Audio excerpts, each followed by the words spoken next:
Chapitre 2. Dieu s'engage dans notre réussite. Lorsque j'ai rencontré Kyle pour la première fois, il constituait la personnification de ce qu'est l'abattement.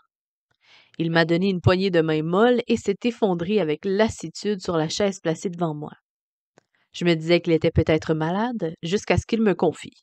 « Pasteur Stanley, je n'y arrive pas.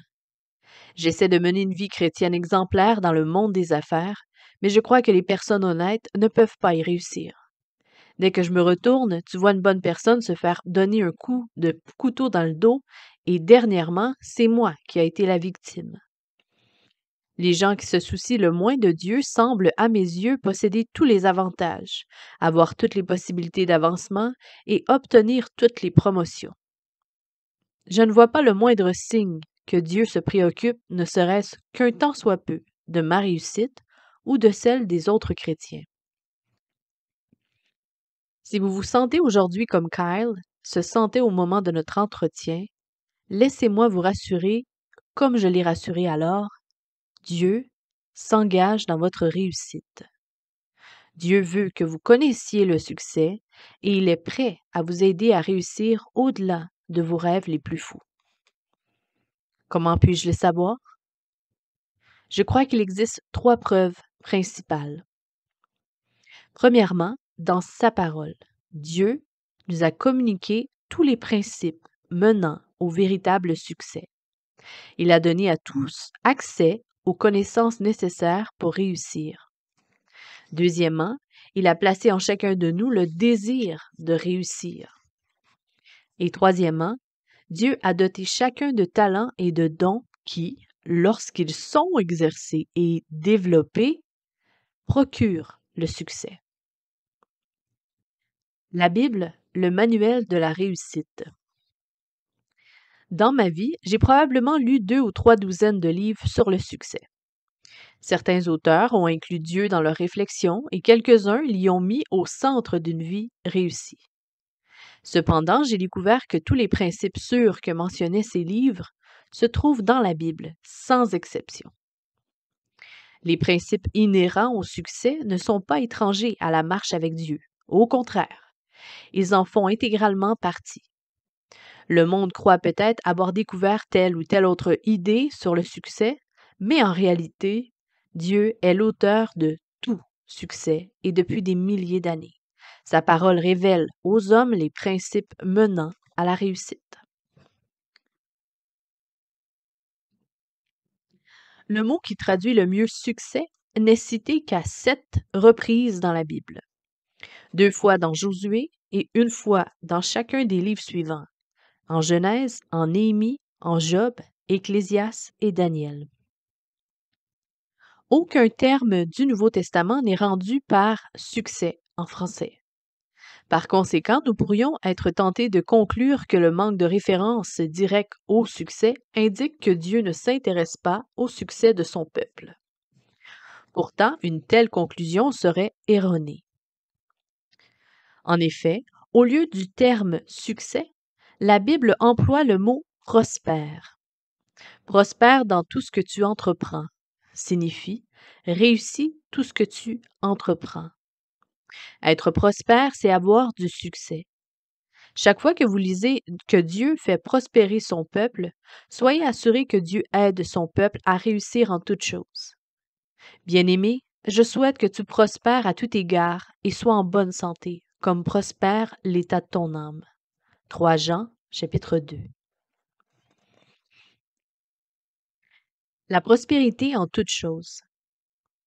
Le succès ou la prospérité que Dieu a en réserve pour vous concerne tous les aspects de votre vie. Remarquez que dans 3 Jean 2, l'apôtre prie pour que le destinataire prospère à tout égard, matériellement, financièrement, socialement, naturellement et extérieurement. Tout, aussi bien dans sa vie spirituelle que dans sa santé physique. On peut décrire ce type de prospérité comme la plénitude en action. Faites le bilan de votre vie et demandez-vous, premièrement, où en suis-je dans ma vie spirituelle?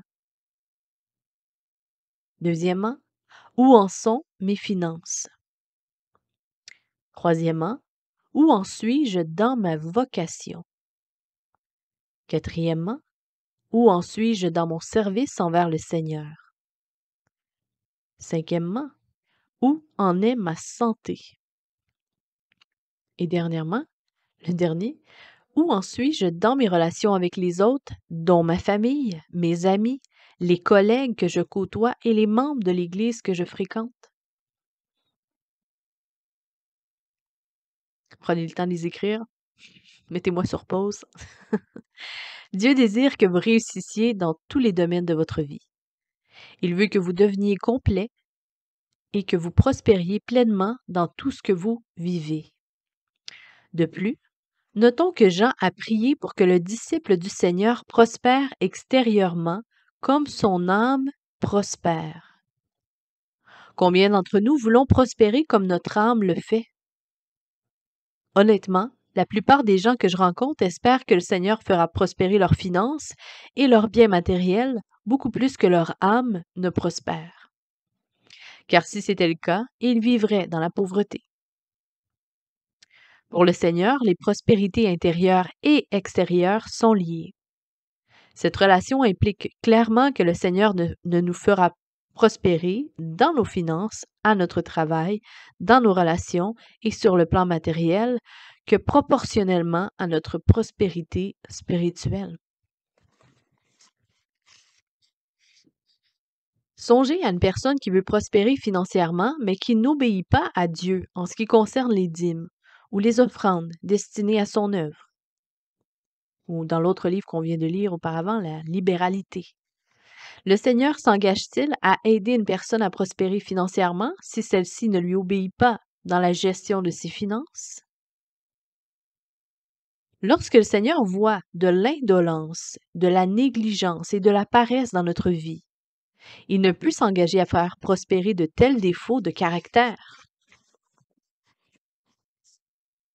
Lorsque nous gérons mal nos ressources, que nous sommes de mauvais intendants de nos revenus, incluant l'omission de donner ce que le Seigneur nous commande de lui remettre, il ne peut s'engager à nous faire prospérer financièrement. Notre succès est toujours soumis à des conditions, et celles-ci sont tout d'abord spirituelles. La plénitude ne dépend pas des circonstances. La Bible enseigne aussi que la plénitude, la prospérité intérieure et extérieure, ne dépend pas des circonstances, mais d'une relation avec le Seigneur basée sur la foi. Il est possible que personne n'ait connu de circonstances plus difficiles que celles de Daniel, et qu'il a vécues dans sa vie entière. Alors qu'il n'était qu'un jeune homme, les Babyloniens l'ont amené à Babylone, où ils l'ont forcé à vivre au sein d'une culture étrangère tout le reste de sa vie. Il a servi sous 3 rois païens, Nebuchadnezzar, Cyrus et Darius. Il a frôlé la mort lorsque les magiciens n'ont pas été en mesure d'interpréter le songe du roi, ce qu'a fait Daniel plus tard après que Dieu lui eut révélé le contenu du rêve et son interprétation. Ensuite, il a été jeté dans une fosse aux lions parce qu'il avait été fidèle dans sa vie de prière. Peu d'entre nous avons fait ni ne feront jamais face à des circonstances aussi négatives et pénibles que celles qu'a vécues Daniel. Pourtant, nous lisons en Daniel 6, verset 28, « Daniel prospéra sous le règne de Darius et sous le règne de Cyrus le Perse. » Daniel a vécu et a connu le succès dans des circonstances difficiles. C'est précisément ce à quoi nous sommes appelés. La foi est un des principes à la base de la prospérité biblique. Tous les livres sur le succès que j'ai lus affirment d'une manière ou d'une autre que nous devons croire que nous pouvons réussir. Le principe de la foi est incontournable quand il s'agit du succès. La vraie question que les chrétiens doivent se poser est: en quoi ou en qui dois-je mettre ma foi? Ce n'est qu'en découvrant l'objet de notre foi que nous connaissons le fondement de notre succès. Si vous avez foi en vous-même, en vos capacités, en votre intelligence, en vos rêves, le fondement de votre succès ne sera qu'aussi solide que vous. Quelles que soient vos capacités, vous n'êtes ni omniscient, ni omnipotent. Par contre, si vous mettez votre foi en Dieu, le fondement de votre succès sera aussi solide que lui, qui connaît toutes choses et qui possède tous les pouvoirs. Dieu nous appelle à la réussite. En plus de nous montrer le désir de Dieu pour notre réussite, les Écritures citent de nombreux exemples de personnes que Dieu a appelées à réussir.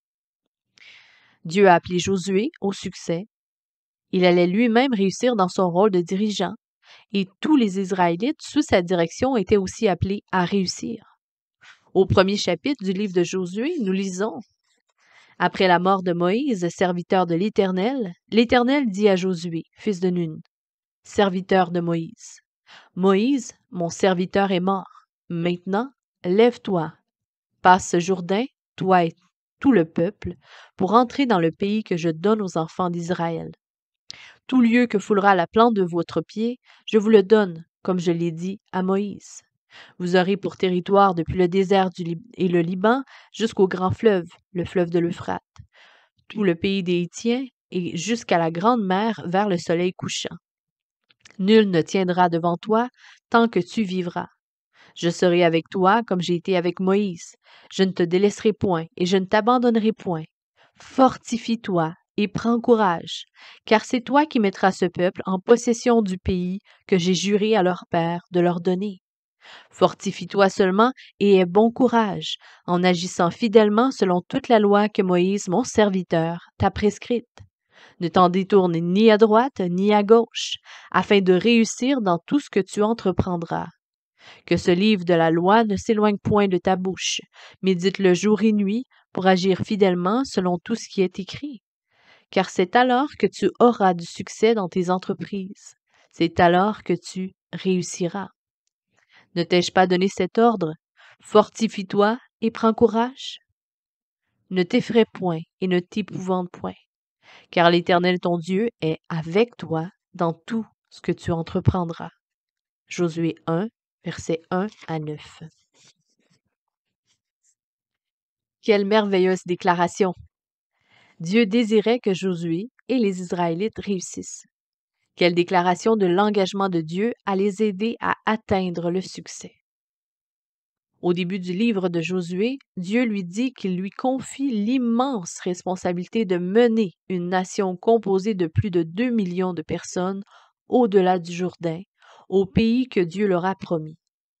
2 fois dans le premier chapitre, Dieu affirme: « Cette terre vous appartiendra, elle sera votre territoire, votre héritage. » 2 fois aussi, il déclare personnellement à Josué: « Personne ne prendra ta place.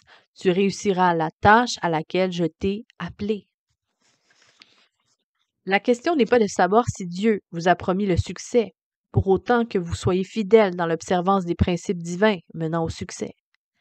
La vraie question est de savoir si vous croyez que Dieu désire votre réussite. Néhémie est un personnage biblique qui croyait que Dieu s'était engagé à ce qu'il réussisse et il réclamait son aide.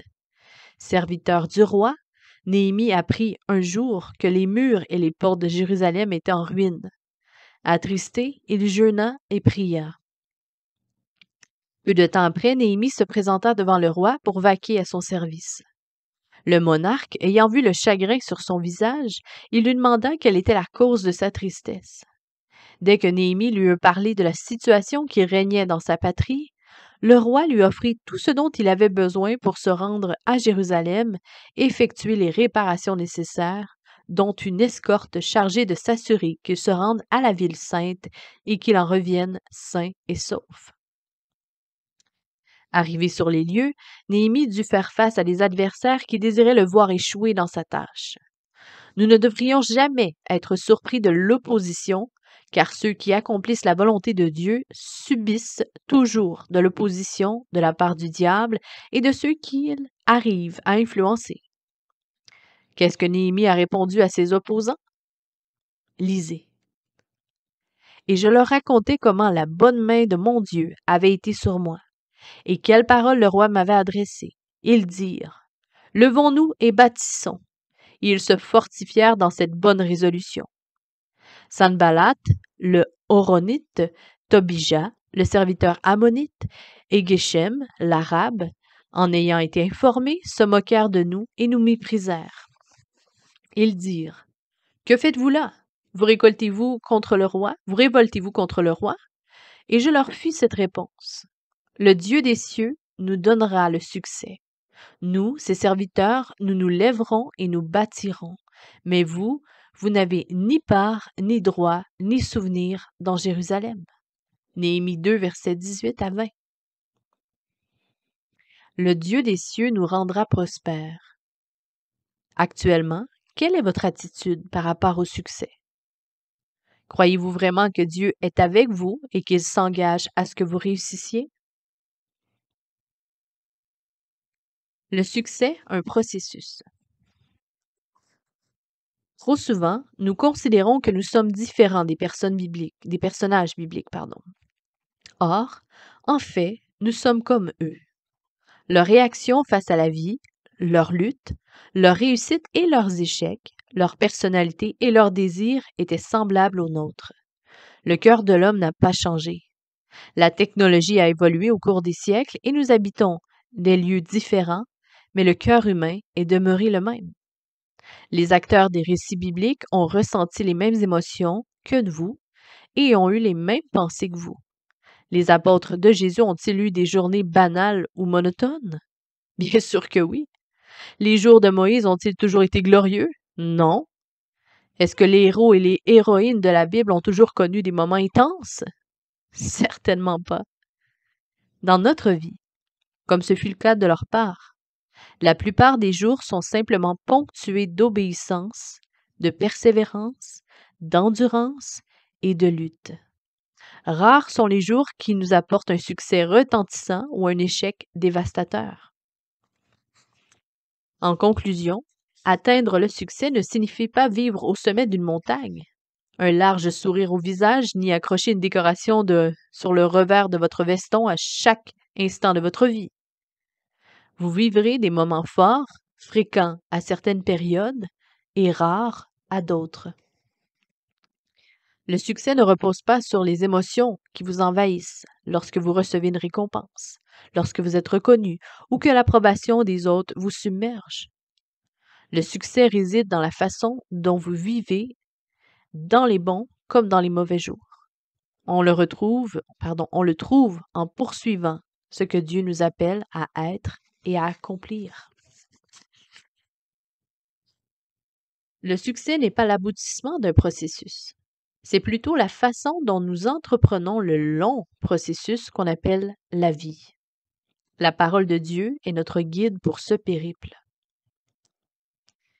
Un désir inné de réussir. En plus de nous avoir donné sa parole qui nous défie, nous appelle et nous pousse à poursuivre le succès, le Seigneur a placé en nous un désir profond de réussir. Tout enfant nouveau-né a en lui le désir d'atteindre ses objectifs.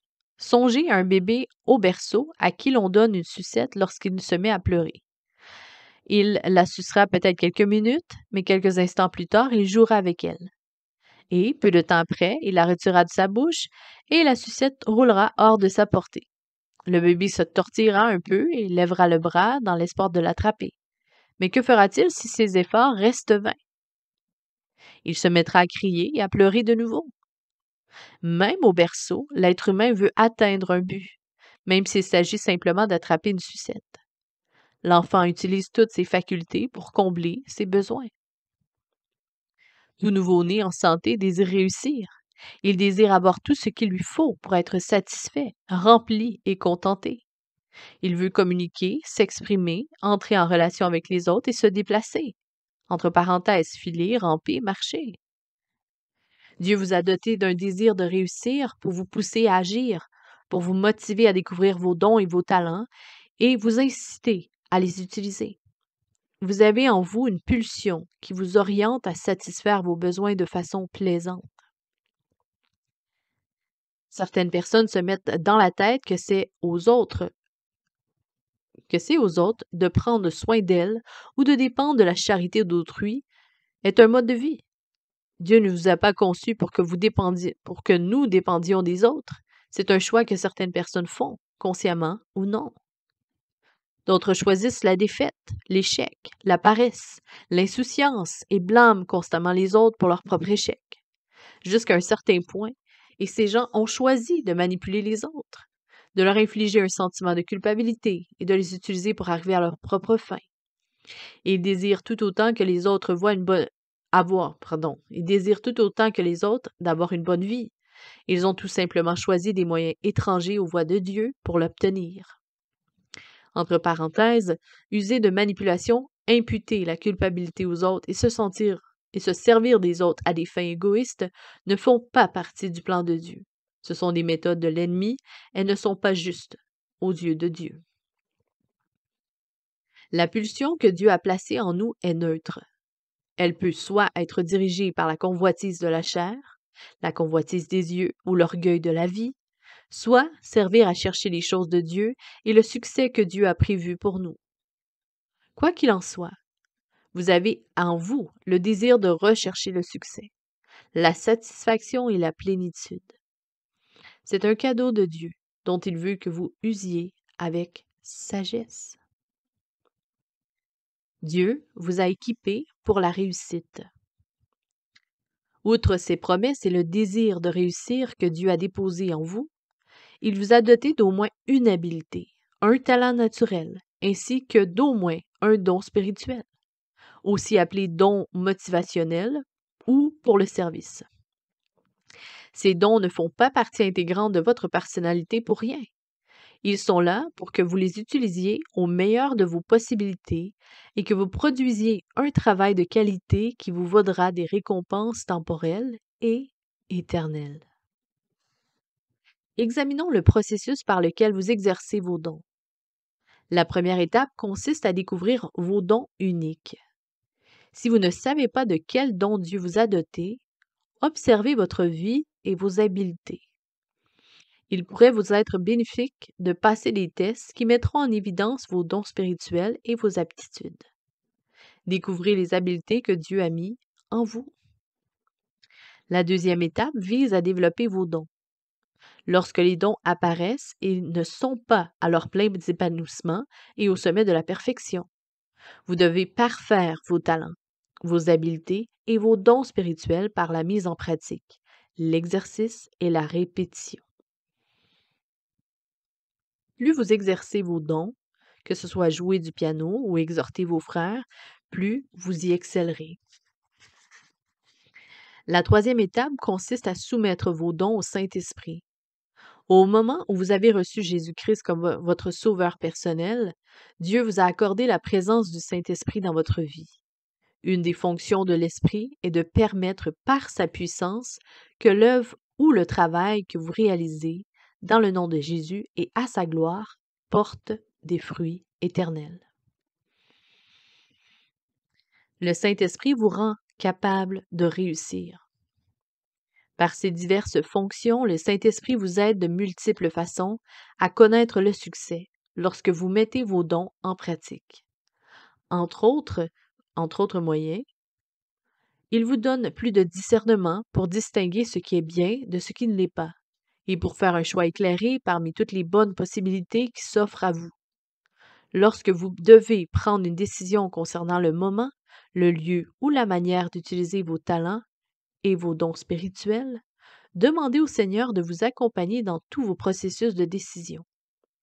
Demandez-lui de vous aider à voir dans quelle voie vous devez vous engager. En outre, le Saint-Esprit vous permet d'exercer vos dons avec une efficacité maximale. Tout travail requiert des efforts et de l'énergie. En renouvelant vos forces et en aiguisant vos sens, le Saint-Esprit vous aide à effectuer un travail de meilleure qualité avec une plus grande efficacité en un temps d'exécution moindre. Ce que vous croyez pouvoir accomplir par vos propres forces et capacités, vous pouvez le réaliser bien mieux en comptant sur l'aide du Saint-Esprit.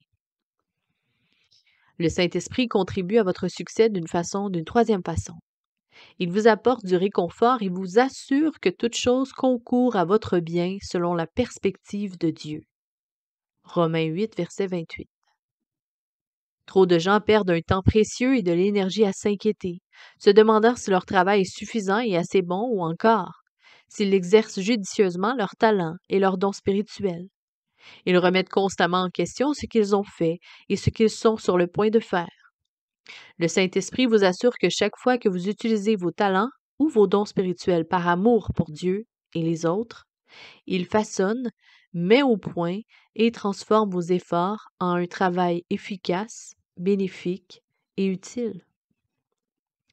Par ailleurs, le Saint-Esprit vous dirige dans la voie où vous devez aller et vous envoie vers les gens envers qui vous devez exercer vos dons et talents.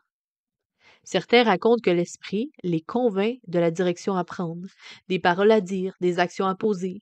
D'autres affirment qu'il les appelle à accomplir certaines choses, et d'autres encore déclarent que le Saint-Esprit les pousse à agir d'une certaine façon. Peu importe le terme que vous employez pour décrire la puissance par laquelle l'Esprit vous guide, celui-ci cherche à vous conduire quotidiennement dans le chemin où vous devez marcher et à vous orienter dans les activités que vous devez choisir. Suivez attentivement sa direction. Si je vous proposais de vous envoyer un conseiller pour vous aider à prendre de sages décisions qui favoriseraient votre succès, vous donner à votre travail une efficacité maximale, pour vous assurer que tous vos efforts sont productifs et bénéfiques, et pour vous motiver constamment, vous vous empresseriez sûrement d'accepter l'aide de cette personne. Eh bien, le Saint-Esprit vous a été envoyé pour accomplir tout cela en vous et par vous.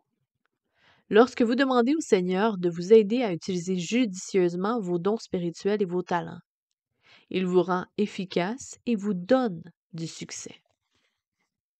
Que vous soyez enseignant, femme au foyer, plombier, charpentier, avocat, médecin ou dirigeant d'entreprise, Dieu veut que vous accomplissiez avec succès les tâches qu'il vous a confiées. Il vous a donné les capacités, les talents et les dons spirituels nécessaires pour que vous remplissiez toujours votre mandat efficacement et à la perfection. Et il a envoyé le Saint-Esprit pour s'assurer que l'usage de vos talents et de vos dons soit couronné de succès.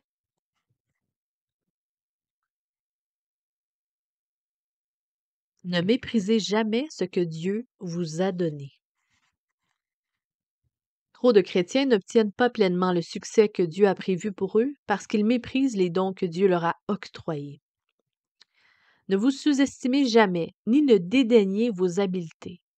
Si le Seigneur Jésus est votre Sauveur et que la puissance du Saint-Esprit habite en vous, vous pouvez accomplir toutes les fonctions que Dieu vous appelle à assumer. Se sous-estimer soi-même, c'est sous-estimer Dieu. Ne pas rendre justice à nos compétences, c'est ne pas rendre justice aux capacités de Dieu. Ne vous dépréciez jamais en vous critiquant ou en tenant des propos négatifs sur vous-même, car en agissant ainsi, vous parlez négativement de Christ en vous.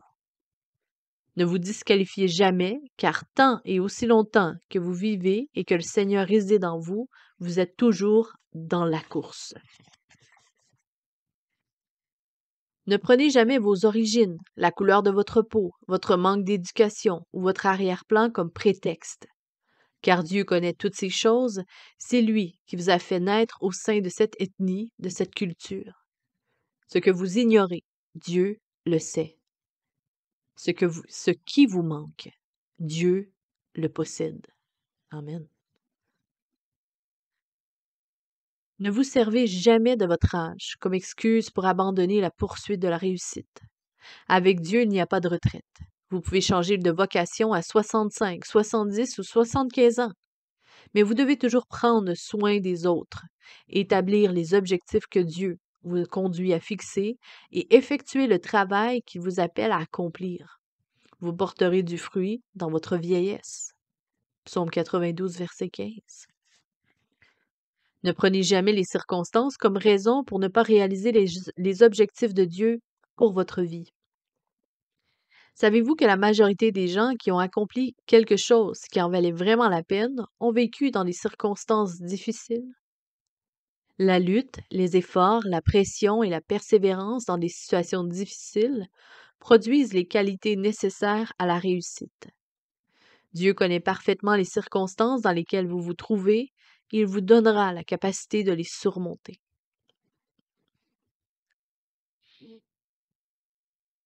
Récemment, j'ai entendu parler d'une jeune aveugle qui venait de s'inscrire à une université, où il n'est pas facile de s'orienter dans l'espace, encore moins pour une personne qui ne voit pas. Un reporter du journal étudiant lui a demandé si le campus représentait un défi pour elle. Voici ce qu'elle a répondu. Chaque jour de ma vie est un défi. Tous les jours, je dois me déplacer dans des lieux qui me sont inconnus. Ce campus n'est qu'un autre endroit que je dois découvrir. Toute ma vie, je me suis confiée en Dieu pour qu'il m'aide à me déplacer de façon sécuritaire. Je vais donc continuer à lui faire confiance pour mes déplacements en ce lieu. Cette jeune femme n'a certainement pas permis à sa cécité de lui empêcher d'atteindre son but.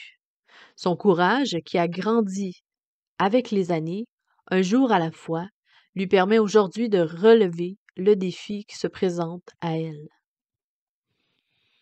La puissance de la prière est votre réussite. En plus de vous avoir envoyé le Saint-Esprit qui vous équipe pour réussir, le Seigneur vous a accordé l'immense privilège de pouvoir prier.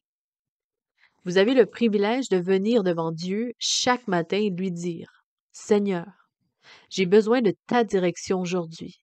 J'ai besoin de ton aide et de ta force. Apprends-moi à rester en bon terme avec cette personne. Montre-moi comment rallier les troupes.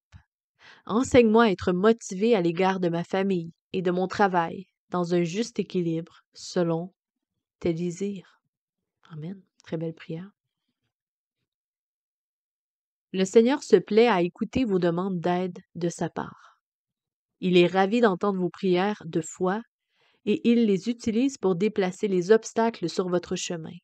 Il se sert de vos prières pour contrecarrer les mauvaises intentions des autres à votre égard, pour anéantir le travail de ceux qui tentent de vous persécuter et pour réduire à néant les flots du malin qui veut vous détruire et vous voler. Dieu vous a donné un outil très puissant, la prière, par lequel il met en action les forces célestes en votre faveur et dresse un mur entre vous et les forces du mal. Conçu pour être utilisé. Dieu n'a pas inclus dans sa parole ses principes et ses promesses sur la réussite pour rien. Il l'a fait pour que vous y croyiez, que vous les appreniez et que vous les mettiez en pratique. Il a mis en vous un désir de réussir votre vie afin que vous agissiez. Il vous a doté de dons et de talents, vous a envoyé le Saint-Esprit et vous a donné accès à lui par la prière, pour que vous exerciez vos dons, que vous vous laissiez guider par le Saint-Esprit et que vous priez en ayant la foi que sa volonté, en ce qui concerne votre succès et celui des autres, s'accomplisse. Dieu ne veut pas que vous sachiez comment réussir en théorie seulement. Il vous a doté de tout ce dont vous avez besoin pour réussir aussi en pratique.